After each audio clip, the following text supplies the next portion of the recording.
भजन संहिता अध्याय 22 आयत 14। मैं जल के समान बह गया और मेरी सब हड्डियों के जोड़ उखड़ गए। मेरा हृदय मोम हो गया, वह मेरी देह के भीतर पिघल गया। हालेलुया, परमेश्वर की जय जयकार हो। जब हम पुराने नियम में अय्यूब को देखते हैं तो एक समय पर परमेश्वर की उपस्थिति में जब एक जगह पर उन्होंने शैतान को पाया तो शैतान ने अय्यूब के विरुद्ध परमेश्वर से कुछ मांगा, परंतु परमेश्वर ने अपने सेवक, अपने दास, अपने विश्वास करने वाले अय्यूब के लिए एक हद तक रख कर शैतान को उसकी परीक्षा करने के लिए कहा।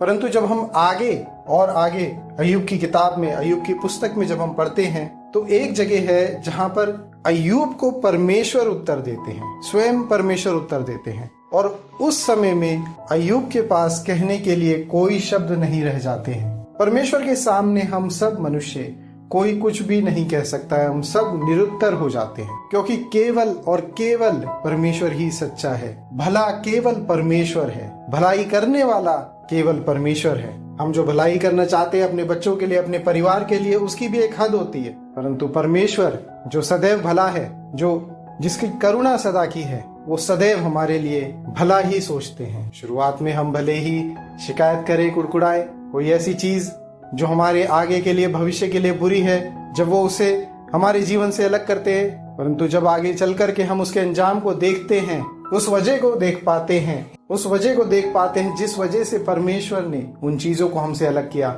हम सच में दिल से परमेश्वर को तब धन्यवाद देते हैं। अय्यूब की पुस्तक में जब हम देखते हैं तो सच में जब उसकी परीक्षा की गई तो उसने अपने हड्डियों के बारे में, अपने मांस के बारे में, उसके ऊपर जो बीमारियां आई उनके बारे में बहुत विस्तार से कहा है, जो हम अय्यूब की पुस्तक में देखते हैं। परंतु वहां पर भी अपने विश्वासी को मदद करने के लिए, विश्वास देने के लिए, उसको दृढ़ करने के लिए, उसकी सहायता करने के लिए, उसको सही मार्ग दिखाने के लिए यहोवा परमेश्वर खुद वहां थे। उन्होंने उससे बात की कहीं वो भटक ना जाए। ये जो सामर्थ है, जो विश्वास है, ये सब परमेश्वर ने हमें दिया है और हमें इसका धन्यवाद देना चाहिए। आप उस परमेश्वर की उपस्थिति में हैं जो क्षण क्षण आपको देखता है, जो सदैव आपके साथ है, वो गुप्त में आपको देखते हैं। यहोवा परमेश्वर आपके साथ है और परमेश्वर ने कई ऐसी चीजें हैं, कई ऐसी बातें हैं जो प्रभु यीशु मसीह ने आपको अधिकार में दी हैं। आप उस अधिकार का इस्तेमाल कीजिए, आप प्रोक्लेम कीजिए प्रभु यीशु मसीह के नाम में। उस प्रभु यीशु मसीह के नाम से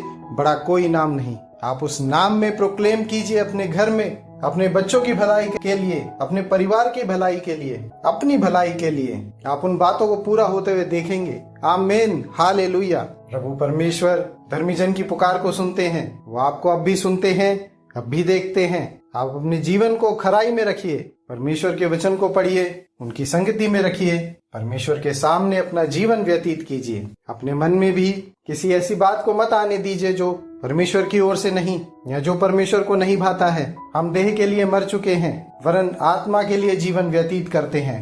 आमीन, हालेलुया। अपना सारा भरोसा आप परमेश्वर के वचन पर रखिए, प्रभु यीशु मसीह के नाम में। आमीन। जय मसीह की।